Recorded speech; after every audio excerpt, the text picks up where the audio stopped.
Hey everyone, Tina here, the FAFSA Guru, and for those of you who don't know me, I assist families with the college planning and financial aid process.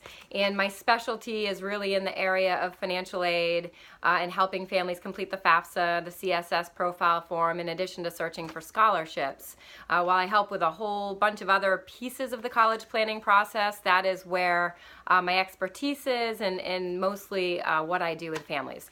So today I'm going to give you 5 tips to help you with the scholarship search process. October has come and gone. Many of you have done your FAFSA, which is awesome, but once you get that completed, there's still a lot more you can do. Scholarships are a whole separate resource of free money that you can get, your high school senior student can get to help you pay for college. You just have to take the time and effort to apply for them. And it's not as easy as filling out one form like the FAFSA or the CSS profile form. You actually have to fill out a separate application for every scholarship you apply for. So it can get a little bit tedious, and it's even more tedious searching for these scholarships. If any of you have been doing it, then you know exactly what I mean. So I'm going to give you 5 tips to kind of help you get started with this whole fun process of searching. Keep in mind we are in prime scholarship search season right now. A lot of the deadlines, you know, they've started to go by beginning in August, and every month there's more deadlines for scholarships, and they're going to continue all the way through till about April. So this is the time you want to be searching and applying for these.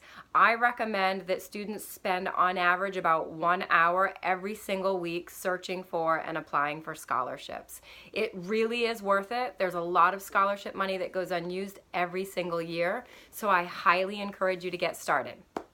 Okay.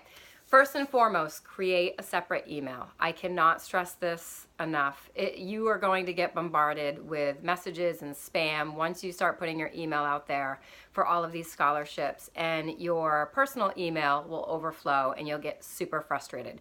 So start a separate Gmail account specifically for scholarship searching that you can go in and check every day or once a week, or whatever you decide your schedule is going to be in terms of your scholarship work. So number 1 is get a separate email. Number 2 is create a Google Excel spreadsheet or an Excel spreadsheet, something to help you electronically manage all of these scholarships. Because part of what you're going to be doing is searching for scholarships, and it's going to take some time. You could spend a good hour just sifting through the descriptions of scholarships to see if you're eligible to apply for them. So start a Google spreadsheet with several different columns, so as you're searching and you come across these scholarships, you're going to include one column that would have the link of where you're going to apply for the scholarship or the name of the scholarship, how to access it. You're also going to have the amount of the scholarship in a column, the due date in another column, and then a last column that says applied. So you can check that off when you've applied. And then list them in the order that they're due. So, if you're going to spend this week an hour searching for scholarships, you can use that whole hour as you're searching, and you can actually put those scholarships into your Google spreadsheet so that you're organized and you know which ones are coming due, which ones you need to focus on first, and then next week when you sit down to spend your next hour, then you can sit down and start applying for the ones that you listed in the sheet. So that's tip number 2, start an Excel spreadsheet or some kind of electronic file that's going to help you stay organized.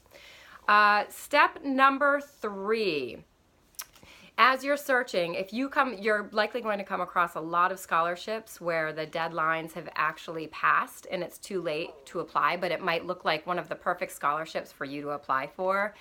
Make sure you add that to your Google spreadsheet, because it's likely that you can apply for it for next year too, and that the new one just has not been released yet.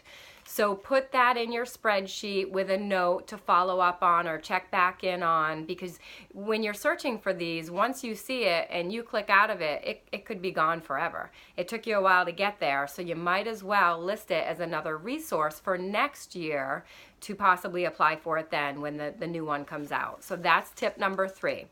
Tip number 4.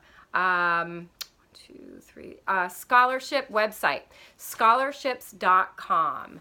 That's one of the better websites that I recommend, and if you go there, it's www www.scholarships.com, and up at the top there is something that says directory search or search directory, I can't remember. But if you click on that, there's actually a whole list of scholarships that are available by certain categories, such as age, gender, grade point average, disability that you might have, ethnicity, all sorts of different categories. It goes by the, that you're a senior in high school or what your major is.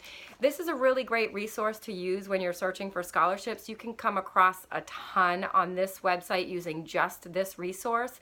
But again, when you click on the category, you're going to get a whole list of scholarships that you have to go through, and you have to make sure you're eligible to apply for it. You got to read the little description and make sure that you meet all of the eligibility requirements before you apply. So that's super important. It takes a little bit of time. I know it can be frustrating, but it's absolutely so worth it.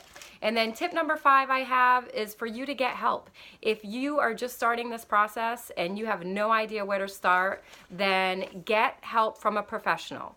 This is something that I do. I help families with all the time. I have a couple of different services that I provide. One is a 45-minute personalized scholarship session where I will help you learn the ins and outs of the scholarship process, how to navigate it, where to look, and kind of help you just focus your efforts so that when you spend this time searching, you're actually not going to be wasting time spinning your wheels. And then the other service I provide is actually searching for scholarships for families. I have a scholarship questionnaire that I have the student fill out or the parent fill out on behalf of the student. Then I use that questionnaire to go out and search for specific scholarships for that student based on the information on the questionnaire. I do this in hour blocks, and I guarantee a minimum of 5 solid scholarship resources for you for each hour of effort that I put into it. So that's tip number 5. If you're feeling overwhelmed, you're not sure where to start, you just want a little help, or you want somebody to find them for you, then seek the help of a professional, hopefully me, because I'm good at what I do, and I will make your life easier. So I hope this helps. 5 tips to help you with your scholarship search process. Don't stop your financial aid process now just because your FAFSA is done. There are so many scholarships out there that you could be applying for. If you'd like to get in touch with me, you can find my information down in the description box, but my website is www.thefafsaguru.com, and feel free to give me a call or text me at 207-553-0302 if you want to set up an appointment with me. I'd be happy to help you. Take care, and I'll talk with you guys soon.